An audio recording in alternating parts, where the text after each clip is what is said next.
This is the I Love Success podcast. I'm Peter Chubukowski, and I have made a vow to myself to help as many people as possible to achieve their dreams. Let's get started. Hey guys, and welcome to the I Love Success podcast. I'm here today with an amazing guy. I'm going to introduce him shortly. Just wanted to tell everybody watching and listening right now that I'm super grateful that you are here. We're here virtually today. I love to do all my podcasts in person, but obviously if I've had to pivot or just shut down. And I'm not a guy that shuts down. So I'm going to be here. I'm going to share even more.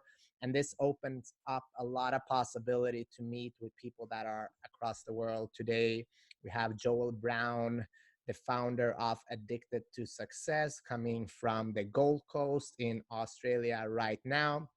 He's a really cool dude, always positive and always happy. We're going to see about that. But one thing that's pretty cool with Joel is that he decided to create his own business, and he's inspired almost 300 million people from all over the world, and he's not showing any signs of stopping. So super excited to be here with a man who somehow along the line was fed up with the life he lived and decided to make a change. And he said it a lot of times before, he's a regular guy. If he can do it, you can do it. So let's kind of digest his knowledge today. We have about 40 minutes. Welcome, Joel. Hey, thank you, brother. Appreciate you having me on. I'm excited to dive in with you. Awesome. So obviously you shared your story hundreds of times, so I don't want to go too deep with that, but can you just shortly tell me what happened that time when you decided I'm going to start Addicted2Success? What was it that really made that shift? Yeah, great question. So this is almost 10 years ago. So I started Addicted2Success April 10th, 2010, or April 11th, 2010. So almost 10 years. I was sitting in the room with a guy by the name of Jordan Belfort at the Wolf of Wall Street. He challenged me for the first time in my life to cast a vision for success. And I got really clear, like crystal clear on what it is that I valued most, which was business, self-development, contribution, teaching, and travel. I was like, well, what kind of business or brand would I build in order to be able to live in those values as often as possible? And so I started piecing some things together, and I started asking myself questions of, what would my life look like? How would I act? How would I feel? Who would I be surrounded by? What distractions would I remove if I was to be living as the ultimate version of me 10 years from now, but today? Yeah. Which is really a great question to ask yourself. How do we do this? And getting into a space of not just clarity, but focus, knowing what to focus on now. And the thing I love about this whole vision process is that I got really intentional in my life. And that's why I've been successful in what I do, because I got intentional. I got clear on how to articulate the vision that I held in my mind to the world so that the right people could start showing up and supporting me in executing this vision. So I didn't just create Addicted2Success by myself. My community, my movement created it with me too.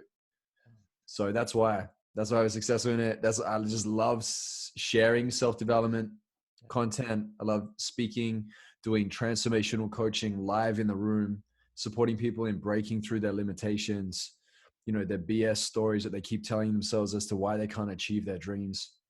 All of that is there. And I just feel so blessed to be able to do that in the capacity of, like you said, hundreds of millions of people, millions of podcast plays and all that. That's great. What I really, truly love is seeing somebody shift in that moment, when they believe something for so long that they weren't worth it or they're not good enough. And then they realize that was just a story that they made up, and they made some little event mean something that it didn't really mean, and that they've been carrying that for most of their life. And now they get to start a new day with a blank canvas as a new launching pad for their dreams.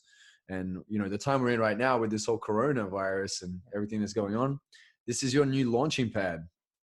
Jump out of it, like get into the game and look at I always say to my friends that are sharing with me all these things, I go, cool, where's the silver lining? They go, oh, well, this is what it is. I'm like, cool, start surfing that silver lining. Because there's something there. There's an opportunity for you here right now. Yeah, I agree. And I want to go back to like you love that transformation in other people, but can you just share that transformation within yourself? What was that pain or drive that made you go after this? Yeah, I would say that, before I casted my vision and I was in sales and then I created Addicted to Success, I was in the music industry, and it was this passion that I had for so many years. And then when I got into the music industry, did really well with it.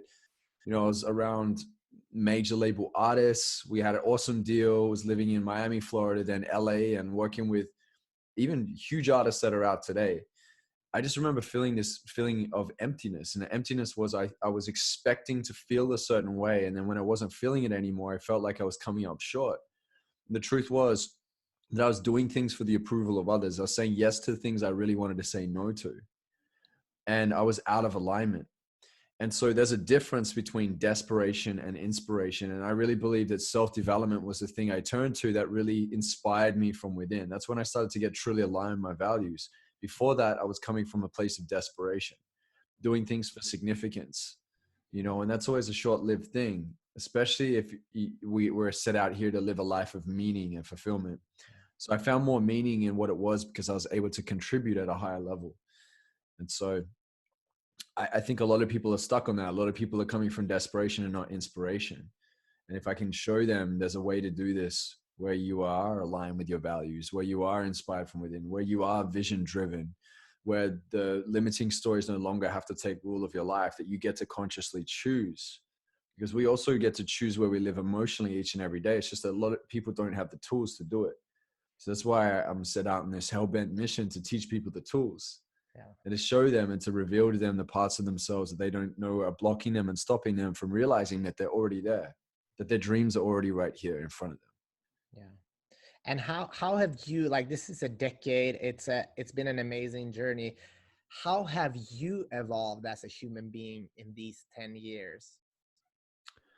Oh, so much, man. I always just say, like, if I'm not embarrassed of who I was 3 months ago, I'm not growing fast enough. So I'm always leveling up. But I think more than anything, it's leveling up in service. It's not, the more Facebook or Instagram followers. It's not, how many stages have I spoken on? And it's this, like, I'm not about egoship. I'm about ownership, and I think the most growth came from me really owning my wounds. I think, to be honest, a lot of it came from relationships. Yeah. Going into relationships and then being with people that are like the perfect mirror, and being triggered and seeing like, okay, why is this a concern? Why is this coming up for me? What can I do now to create, a new pattern, or like, isn't that interesting that I'm identifying with this? Like, let's lean into this and work on this here. And I'm just like a really obsessed with self-growth because I just know that so much is there. And so if I know that there's a shortcoming, or I know that there's a void, I will go to it and say like, okay, cool. How do we work with this here now? Because I know that life can be a hell of a lot better when you heal your wounds. And a lot of people are still in their wounds. When you go into a relationship with someone, you're not just going into a relationship with someone with their physical body, or, if they're funny or they're, cool behavior. You're going into a relationship also with their wounds and their patterns. Yeah. So I think a lot of people are unaware of the fact that we're very driven by our patterns and very driven by our wounds all the time. And we're projecting a lot into our space. So that's a big thing that I had to learn over the years, is just not to project, but to take full ownership of me and everything that I get to work on, that I get to heal within myself. Yeah, I mean, and it is hard. We all have those wounds, right? For example, Absolutely. When I was a kid, I was bullied, I was chubby, and all of that. And what that made me do was train really hard, become really good at martial arts, to kick everybody's ass. Kick everybody's ass, right? But once you do that, you realize it's not about that anymore, because you're still that shy little kid. And so for me, it's been like an amazing journey to kind of work on myself. Like, what are the wounds that you're still healing and that you're still working on?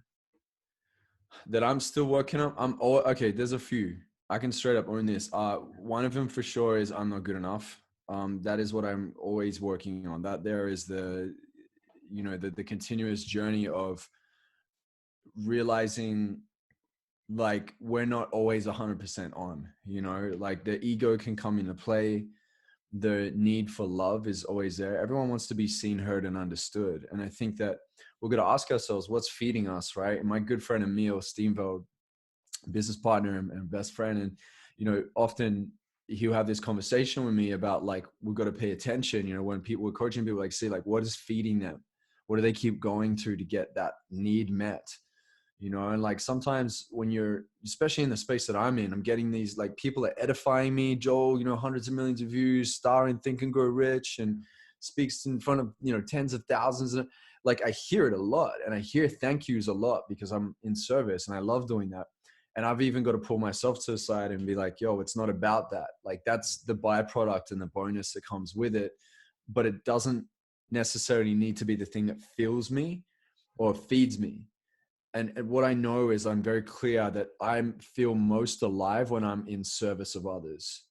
And it took me a long time to get that, man. Like I've had conversations with Tony Robbins. I've had conversations with, people like Simon Sinek and Jody Spencer, all these people, and they talk about contribution and service. And I'm like, yeah, I get it.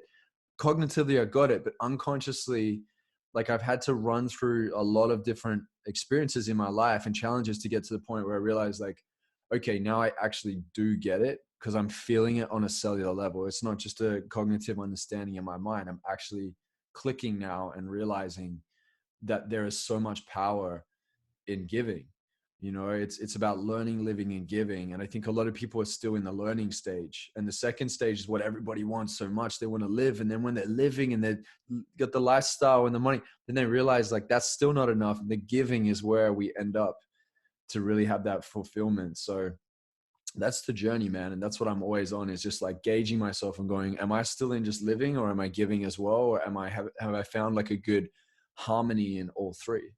Yeah. And I think sometimes we can get so caught up in one dimension, and we keep like getting drawn to that. So I'm just really having to pay attention at times to make sure I'm not getting fed in one aspect and just always like living more of a life of harmony. So, and procrastination too at times, man. Procrastination. I'm a recovering procrastinator. I think everybody is if they're working on it. And if they're not, then they're straight up a procrastinator. Yeah. Yeah. It's interesting because what I study success, and I met with almost 200 people now, and what I see with all these amazing people is that for a lot of them it started just because they wanted to be loved. Yeah. And that's why they did all these crazy things like becoming a Of UFC course. champion or starting this incredible company. Or like, how can you relate to that, to the people you have interviewed and met with, that like that's has been like a common theme for success, so to speak? Yeah. I think what we do as humans is we want to be accepted into our tribe. Yeah. And I think it's a very primitive thing. If we look back, like we're going like, let's say caveman days, if we want to use that as an example, Yeah. then if we're not accepted into the tribe, it means that we're not going to be provided for. And if we're not provided for, we won't be fed. If we're not fed, we're going to starve. If we starve, we're going to die. So the core of it, if you pull those layers back, that I'm not good enough, I'll be rejected, fear of not being enough, like failure and mistakes are bad, they all lead to death within our unconscious mind. So our unconscious mind is always trying to keep us in survival. And so I think a lot of people, what they do is if they can find what they value, especially the successful, the super successful that I've interviewed close to 200 thought leaders in this world, and a lot of them super high achievers. And what I find is that they find their thing. So they've got their value that they're aligned with. So they're inspired from within, which is great. It's a great place to come from. And then they go out and seek a way to build a movement. They go and seek a way to align themselves with other people that also have similar values, which is great. It's a great idea too.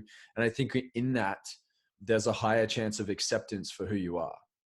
Like I know for example, if I go to a party and nobody's into self-development, nobody's into business, no one's into contribution, they're just there, they want to take drugs, they just want to talk about like other things that I'm not interested in, whatever it may be. I've got to ask myself the question, can I still walk into a space like that and not be in the fear of not being accepted? Because I think that is like, that's next level growth if you can do that, because it means you've been able to manage that emotion around fear of rejection, or even overcoming that by not needing to be fed and needing to be accepted all the time. And I think that like we want to set ourselves up in a way where we're not always in that environment, where most of the time we're surrounded by people that are accepting of what we do and are accepting of our values, and that we get to share our values with them too. But I think a lot of people, when I look at their family dynamics, a lot of people are doing things because they want to be accepted from their family members. They want validation from their mother, or they want acceptance from their father. And so they do all these outlandish things without even knowing it. And what's happening is there's the effect, right? The effect is what's happening. And they're like, I'm making this commitment to this and burning myself out. But at the core, it's, I just wanted love from my father. Yeah. Right. And a lot of people don't know that this is actually happening. And it could be with your mother or your brother or your sister, or some authority figure that you put on a pedestal that you're wanting love and acceptance from, and that you're subordinating to, that you're like, that person's greater than me. I need love from that person. The reason being is because the little child within you is wanting that. But we got to go back and look at it like, yo, you need to nurture yourself. Like, we get to a place where we're no longer living with our parents. We're no longer living with that authority in that space. We can still respect them as a, you know, as an elder or whatever you want to call it. But ultimately, when we go out into the world, we're a lot of us are still carrying that child from within with those programs. Like, I'm a 33-year-old guy. I'm turning 33 in like 10 days, right? Yeah. But I may very well be carrying the brain or the mind of a 13-year-old kid right now around relationships. I don't think I am, but could be, you know. I could be a 6-year-old when it comes to communicating about love. Like, I just don't know, you know. So, and that's why, like, those wounds, when you're healing those wounds, you give you a chance now to really evolve and mature in that space. And that's where that emotional intelligence starts to increase. That's where that emotional maturity comes in place. Like, I know some people I coach, they say, you know, I'm dating someone, they're like around my age group, but they just act like a child. I'm like, well, probably is. They probably have the mind of a child, of a 6-year-old that's hurt and wounded, that's bringing that in, projecting that in when you guys are arguing. So then you guys need get to dive in and look at that and nurture it and support each other in that space until it becomes healed, and accepting the fact that it's there instead of hiding from it and pretending it's not there. So yeah, man, there's a lot. We could unpack a lot around this I subject. know, man. You need to reschedule your next appointment, bro. I know, man. We're gonna do, you and I will do a part 2.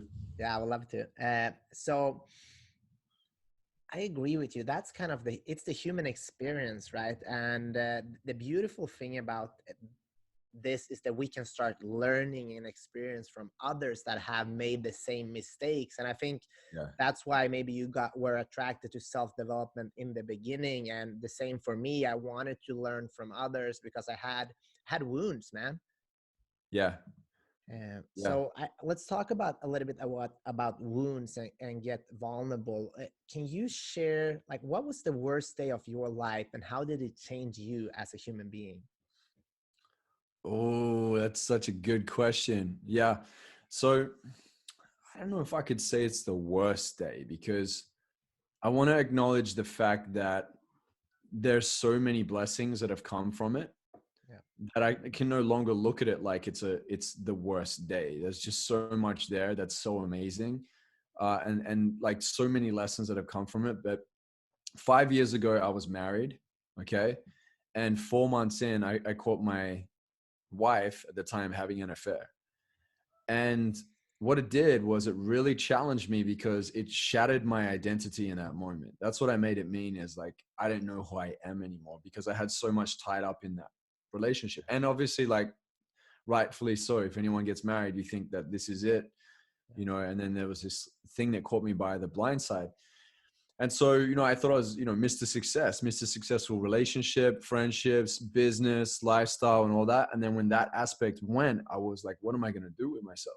Yeah. So I had to really work through this forgiveness process. And actually, her and I can talk now. We're in a place where we can talk with each other, and there's no like resentment or, you know, hatred or jealousy or anger or anything like that. You know, there's a lot of, you know, good work that's gone around it. And so what it taught me was that my family are absolutely amazing. My friends are incredible. It just brought me closer to my friends and family. It taught me how to love and forgive. It taught me how to be compassionate towards others. It taught me about um, sitting down and taking ownership. I had to sit down and go, okay, how did I play my part in this experience too? Instead of just saying, you know, when it could have been so easy to say it's her, right? And so that was something that was huge for me. And there's just so many blessings from that, because I teach so many people and coach so many people that are experiencing this right now in their life. And I get to be the space with them, you know, and I get to support them in it. And there's just so many blessings from it. So it seemed like a big thing at the time, as most things do. And then there's just so much that can come from it. That's why this whole coronavirus situation, COVID, it's like, for some people, it seems like the biggest thing, the worst thing, you know, the darkest time of their life, right? But I'm going to tell you this, the human soul can endure so much, so much. Like, there's so much potential that exists within you and around you. And we need to get into the practice of tapping into that space. And that's what I did, was I got into the practice of it. And that's why when something like this happens now, Corona and COVID, like I'm not phased. Like like I get it. Like I get that there's some struggle. I totally get that. In my own personal life, I look at it like, this is my opportunity to step in, because I know that I have that certainty. I know that I have that mental strength, that I know that people are looking for a way to feel supported, that haven't learned the tools. And I now get to teach the tools. I spoke to over 1,000 people last night, 1,200 people live on a live stream to work through this, and how to get to a place to create your vision now, and how to remove your fears before you step into your vision. I taught 3 days straight in a mastermind before that. We had a 96% retention rate. Like 96% of people stayed on because they wanted to learn the tools. I was teaching exercises on procrastination and overcoming it, how to identify the limiting stories, how to overcome that, how to transform their pain into power, how to get clear on their next 90 days so they're empowered and not distracted by the negative news in the media and everybody trying to bring them down, that are in that space too. So like, this is what happens is I look at, like, my mom said this to me when I was going through what I was going through 5 years ago. She said, your true character rises when you're facing the storm. And she said, I'm proud of you and the way you showed up. And for me, it just reinforced that whenever there's a painful moment or a struggle, it's your opportunity to see how much work have you really done. Because it's easy to say, I read the self-development books. It's easy to say, I listen to the podcast. But when the real stuff shows up, how much work have you really, truly done? Do you lose your center? Do you come outside yourself and behave in a way that you're not proud of? Or do you stand strong at it and look at it as an opportunity to challenge your true identity and to grow? No, I agree with you. And I mean, especially for there's so many people out there that, like we're saying, like I, for example, I'm telling you, I'm strong, my mindset is fucking perfect. And then things happen. And now you get to test yourself. Like, how do you show up? And Yeah. it's a different story, right? Amen to that. It's Yeah. good, man. I welcome it. I welcome the challenge. Like, when I think about the pinnacle moments in my life, and when I look at my students and people that I coach, and when we have these breakthrough sessions at our events, it's always that moment that people are most avoiding, because they just know that there's pain there. And Yeah. so much can come from that pain when you accept the fact that you can't deny anymore that there's something here that exists that you've been hiding from, avoiding, and pushing and sweeping under the rug. And we get to go there. When you go there, you get to accept it. And in that process, you get to transform it. Yeah. There's so many gifts in it. There's so many gifts. Like, I encourage it. Like, when I find out that there's like something that I'm like not noticing, if someone points out, I'm like, awesome, let's go there. Let's do it. Because every time I've done it, I've just increased my own inner value. I've increased my certainty. I've increased my influence. I've increased my contribution on the back end as a new message I get to share and a new teaching I get to teach. There's just so much in there that we get to unpack. I love that. And how do you, like, when you were in that moment though, 5 years ago, like how do you go, like what happens day one after that? How does the mind work? Because the whole reality is shattered now. Like Yeah. it happens for a lot of people right now. People are losing businesses, they're losing friends. Like, what do Yeah. you go from there, you know? Well, here's the thing. You can't deny that you're going to feel the way you feel. Like, automatically, you're going to move yourself to a place where you start having these valid reasons, right? Or valid feelings around uncertainty. Right now, a lot of people are in uncertainty. I totally get why, right? you can notice that those feelings are there, but identifying with it and holding it and then pulling it to your chest and saying, this is my story. Don't take this away from me. You're owning that story. So now it becomes part of you and your identity of who you are. I'm an uncertain person that gets scared in times like this. That's what I'm telling myself when I'm doing that through action. Yeah. You can quite easily choose the other, which is I see that's there. I feel the uncertainty, but I'm not going to fuse with it. It's not going to become part of me. I'm going to choose a higher ground.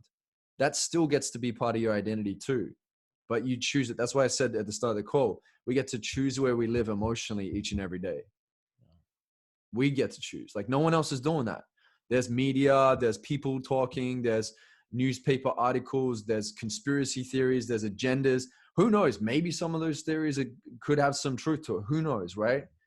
But ultimately, at the end of the day, you take you everywhere you go, right? And if I don't trust myself in my decisions, if I'm not in the practice of stepping in, and I haven't built up enough certainty, and I haven't been choosing emotions that are really watering and fertilizing my growth, then I'm not setting myself up to win in times like this.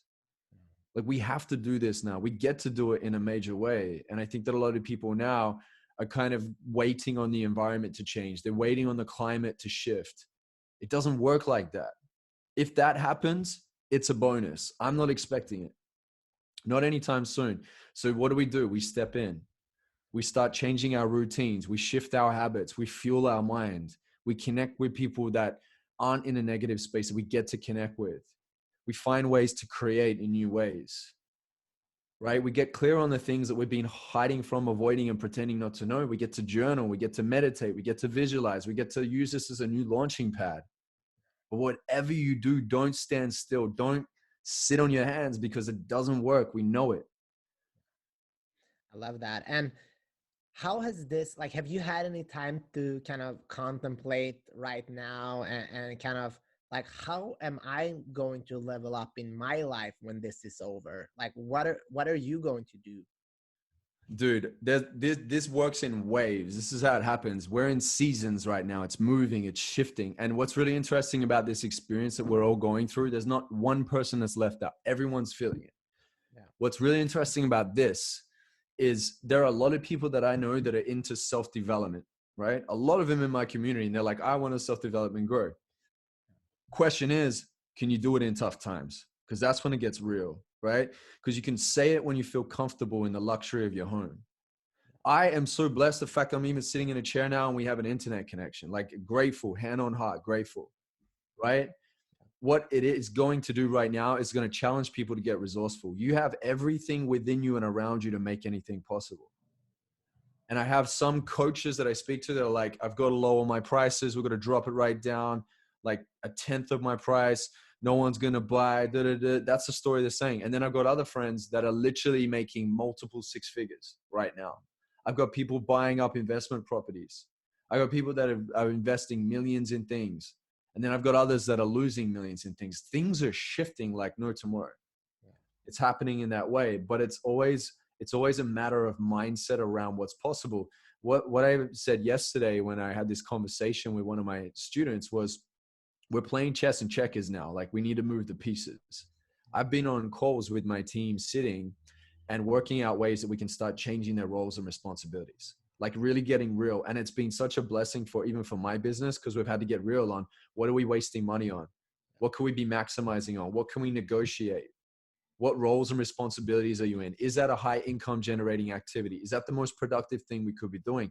And we've had a full cleanup in the business because I don't want to lose my people. I don't want to have to call anybody off, but we've sat down and gone, let's move the chess pieces around the chess table. And that's what everyone now is going to have to get really good at doing, is moving chess pieces. Maybe getting on a phone call and swallowing your pride and saying to someone, hey, remember you wanted me to work with you on this thing? I'm willing to, go to this space. Let's do this. Or, hey, I'm struggling right now. I need some support. I know we haven't talked for a bit. I love you. I'm not the best communicator, but this is me really trying, right? Like it's going to bring up a lot of new conversations. And I believe we don't get in life what we think we deserve. We get in life what we negotiate. We're always negotiating, and you're negotiating with yourself all the time. The problem is a lot of people aren't very good at negotiating because they don't believe that they're worth it. So now is a time where you start to get really real in uncertainty, in the struggle, in the trials and tribulations. Now you're sitting here going like, all right, I'm in self-preservation. What do I need to do in order to show myself that I actually am worth it? This is the ultimate self-development challenge for so many people that have had it too easy in their life. And people that have had it tough, they're used to this. So this is almost a walk in the park for some people too. So I just want you to have a look at this and go, how can I play this now? Knowing that you get to choose where you live emotionally each and every day. How are you going to play this? Your next move is a chess move, but swallow your pride and get on. Who do I need to connect with? What do I need to move into? What skills do I need to learn? What things do I have to sit down and really map out? What things can I clear out in my own emotional space? Maybe it's time to start looking at your health. This is going to rock a lot of people that haven't been looking at their health lately. Now they get to check in on themselves and go, am I drinking too much? Am I smoking too much? Why have I got fear around catching this virus? Maybe because I haven't been looking after myself. We get to do this, and we get to respect our elders. Going out and spreading the virus, like, get your head right. There's older people here. You may not be affected, but you could be carrying, so it's getting a lot of people to wake up. And what's happening financially in the economic space is we're no longer in the industrial age. We've shifted. We're in the information age, and we're moving into the spiritual age. Whether you like it or not, that old industry is done. An old school way of selling, the old school way of coaching and speaking and service and product. If anyone's coming in trying to do old school selling in a space that's greasy and grimy and snake oil salesman, what's going to happen is people are going to reject that in this space and time right now, because all people want to feel is supported. Yeah. So it's going to really encourage people to shift, man. I'm so passionate about this conversation because I'm like talking to people every day. I'm coaching and speaking about this every day and supporting and holding space. And there are a lot of people that need that support in this time. Yeah. Now, I think these are the times also when the people that can do the right things and that are not just freezing, those are the ones that are going to take, this would be an opportunity, for them. But I want to help everybody that has fear right now. So let's talk about fear. It doesn't have to be right now, but how have you worked with fear in your life to be able to tackle things head on when you fear them the most? Well, honestly, man, we're going to look at a lot of people nowadays are stressing, right? They have anxiety. It's like they feel this overwhelmed. They're like, I feel stressed. I've heard that quite often. And where does stress come from? Stress comes from the fear of loss of control. Now, if that's the case, then I've got to look at okay, what can I control in my environment? Like, what can I control here in this immediate space? I know I get to choose my routines. I get to choose the conversations that I have with others. I get to choose the conversation I have with myself, right? I get to choose where I put my money. I get to choose what I create around my business. So when you realize that you're making choices every day and that power is in your hand, it can either be scary or it can be self-empowering. And it's only scary if you haven't been in the practice of doing this. So everything new is like that. There's uncertainty around it all. There's uncertainty in this time. There's uncertainty about stepping in. There's uncertainty around moving towards things you've never done before. There's uncertainty around conversations that now need to be had. But the truth is, you can't go around it, under it, or over it. In this time, right here, right now, today, you must go through it. There's no other way that it can be transformed. And so everyone's looking for a transformation, but they don't want to do the work that's required in order to transform. So this is it, guys. This is why I love this time so much, in a sense that I hate the fact that people are hurting, and I hate the fact that people are losing out, and I hate the fact that people are getting sick and passing away and people are losing family members. I hate that. It sucks. What I do like on the flip side of it, if we were to surf the silver lining here, it's that now you are in a place where your back's against the wall and your potential has been tested. And it's time to flex your potential. So and it starts with you controlling your own space. Yeah. No, I love that. But what do you want to say to, for example, in my life, I got fired from my job think it was 8 years ago now, and it shifted everything for me. And in a positive way. So people right now that they've been in a job that they don't enjoy, they lose their job now, and they say, hey, this is the moment for me to do me and do my dream. What do you want to tell them? What's the first step to kind of get started? Because it is scary, right? Well, what I can say around that is, it is tough. Like, I left my 9 to 5 job 8 years ago. So for me to say I fully understand, it wouldn't be fair of me to say that, because, like, honestly, sometimes I forget what it's even like to be in a 9 to 5. Um, what I do know is, as an entrepreneur, we take a lot of risk, right? There's times where I put big money on the table, and there's times where I've made big financial mistakes, and there's this feeling of like, how am I ever going to get out of this? But we always do.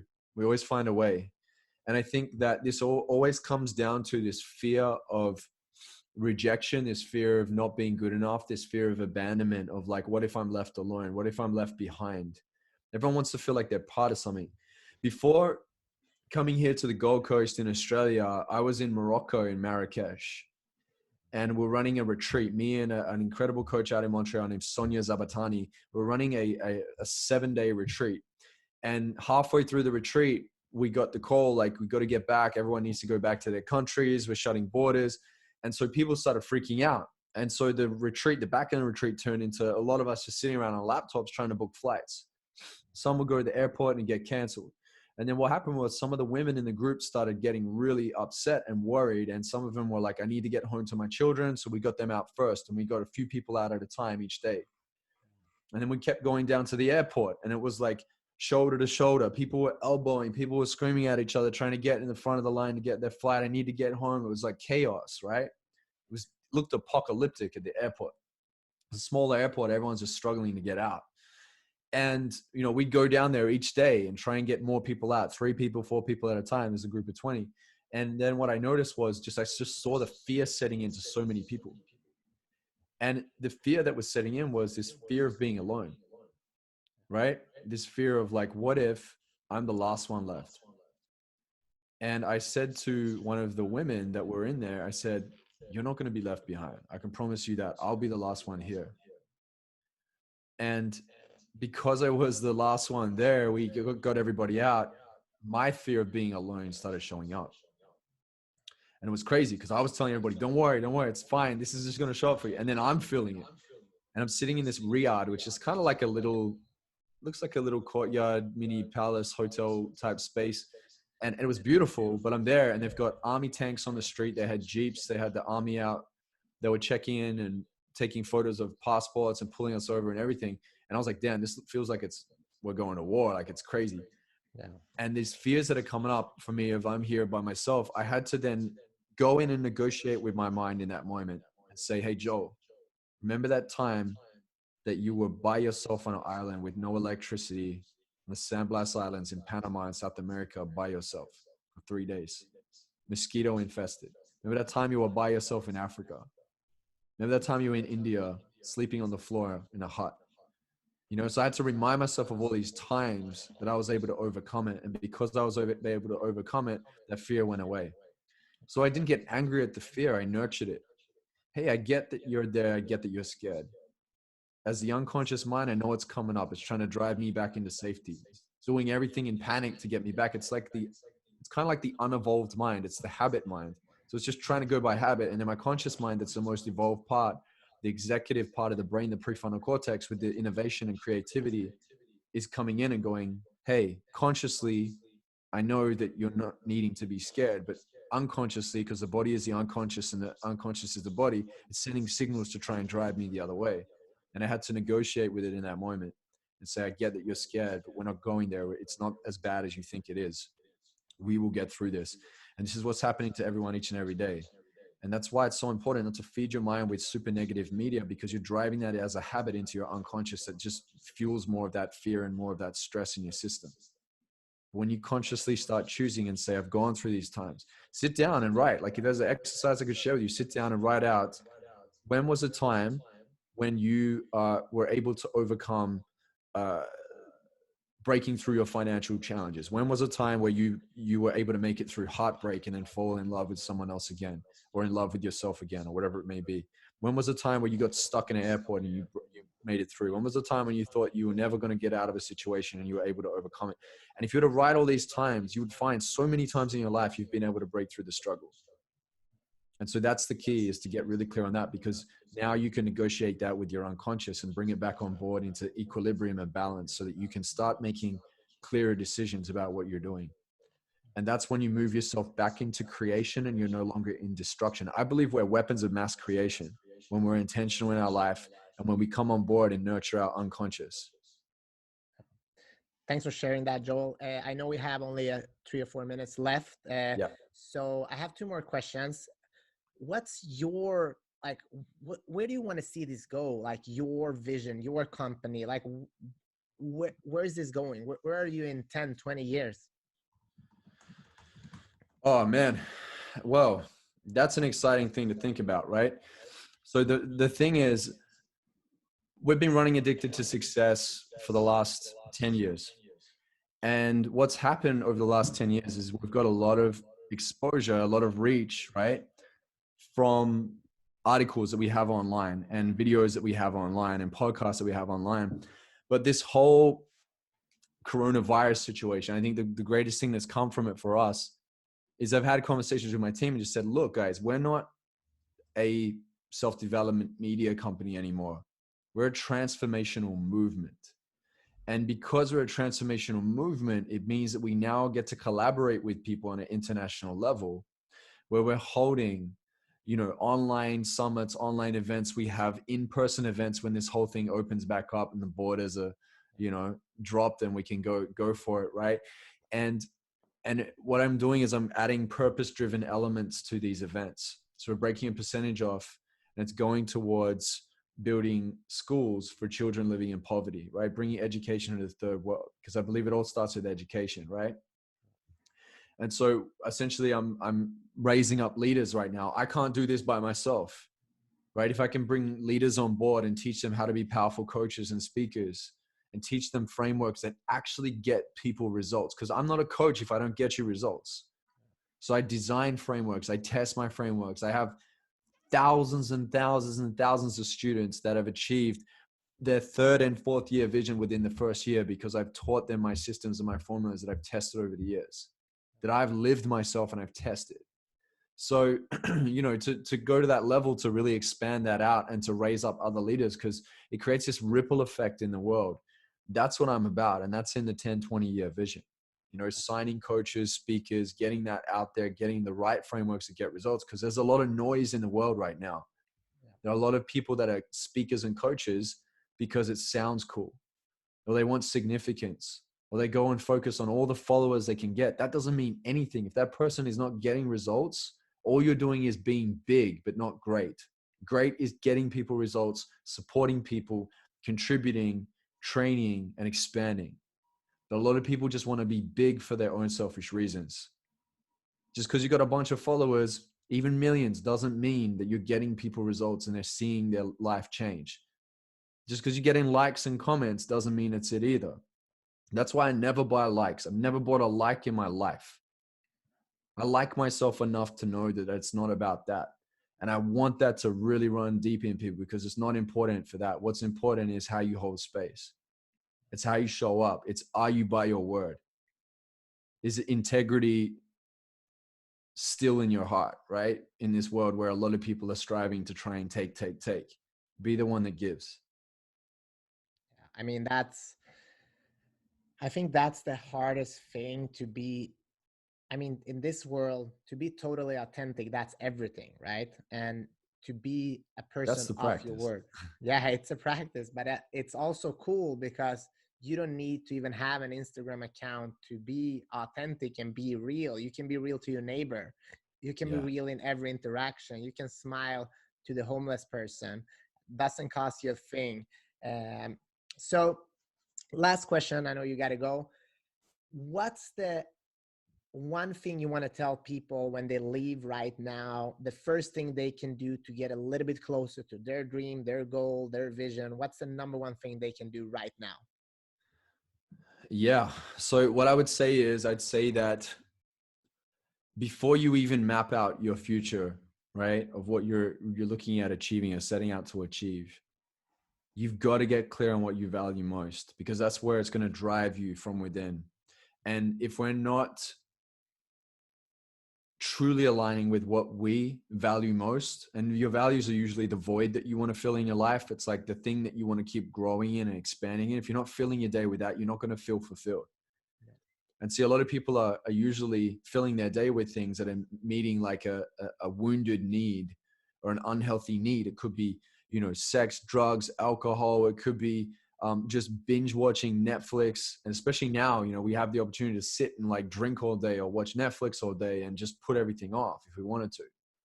And see, a lot of people use it as a crutch because that's filling a need, tricking them into thinking that they're doing some form of work or numbing the pain. And so the first thing is to really get clear on what do you value most in life, like truly value, not just what do you want, but what do you really want in life? Writing it out, getting clear on it, and committing through your habits in your day to start focusing on that. Start getting mentors, start learning about how to expand in those areas of your life and filling your day with that. And see, like a lot of people will stay out of alignment. And when you're out of alignment, you feel terrible about yourself. It's like we know when we're incongruent. We know when we're not showing up for us, and it doesn't feel good. So you can choose to show up for you. And I want to use this analogy before we go. I wanted to really paint this picture clearly. If you had like a hose that ran through a backyard and it wrapped around a tree and then it went under a wheelbarrow and then it got caught up through a shovel and it was kind of all over the backyard, it would have all these kinks in it, right? And those things in the backyard is like your wounds. They're like the traumas, the pains, the things that you haven't gone to, that you've avoided in your life. And what happens is when that hose is kinked, when you try and turn the tap on, you turn it on, you hear like that. That's the water trying to run through a kinked hose. And that noise is like stress and anxiety and fear. Now, when we unkink the hose and we get real about the things we need to face and nurture the wounds and go there and heal, they unkink the hose. And as your water's running through it, it's more fluent, right? There's more flow in your life, and life becomes easier. I'm not saying it's perfect without its challenges. I want challenges because they're wrapped in gifts, but ultimately it becomes lighter. And that's how life should be when you've got your life in order and you have flow.